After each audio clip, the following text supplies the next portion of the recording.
আসসালামু আলাইকুম স্যার। আরে এনার্জি বাদল,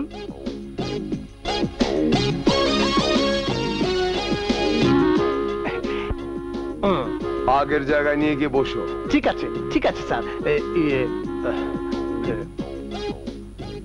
আমার একটা কাম আছিল স্যার। কি? আমার এক দোস্ত জোড়া খুনের আসামি, নাম হইল সাকিব। ওর লগে একটু দেখা করা যায় না? তোমার জন্য কি না আছে? যাও ওই ঘরে গিয়ে বসো, আমি পাঠিয়ে দিচ্ছি। আচ্ছা স্যার, তুই স্যারের সামনে এইখানে বস, চুলটা সরা। স্যার আসসালামু আলাইকুম। স্যার ওয়ালাইকুম আসসালাম। একটু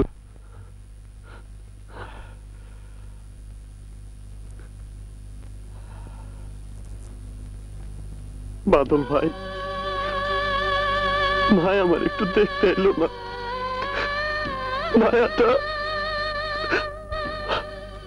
দেখতে বড় ইচ্ছা করে বাদল ভাই।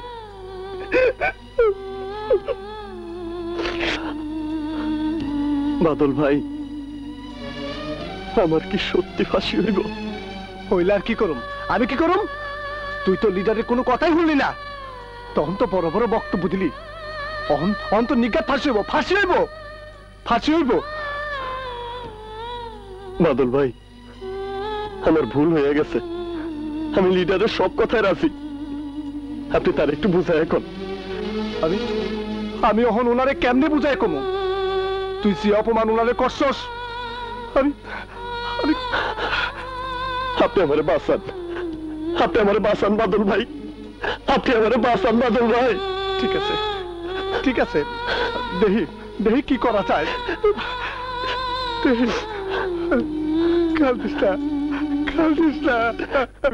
আচ্ছা আচ্ছা। আসসালামু আলাইকুম। তোকে ঢুকতে দিয়েছে কে? তোকে ঢুকতে দিয়েছে কে? দারুন লিডার, লিডারলি এনার্জিটা। আপনি এখন সাকিবকে জেল থেকে নিয়ে আসেন। বললেই তোর হবে না, আইনের ব্যাপার। লিডার, আপনি ইচ্ছে করলেই পারবেন। এই এনার্জিটা ওপরে রেখে আসি। যা, আমি দেখছি। চলো, তোমার ভাগ্য খুলেছে।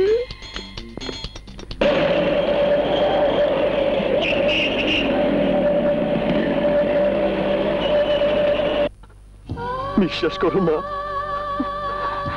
আমার কোনো অপরাধ ছিল না। তোর কোনো কথাই আমি শুনতে চাই না।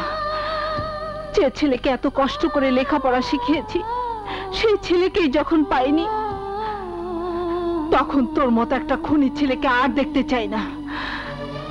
তোর মুখে আর মা ডাক শুনতে চাই না। এরপর তুই যদি আমাকে দেখতে আসিস, তাহলে তাহলে তুই আমার মরা মুখ দেখবি, মরা মুখ দেখবি।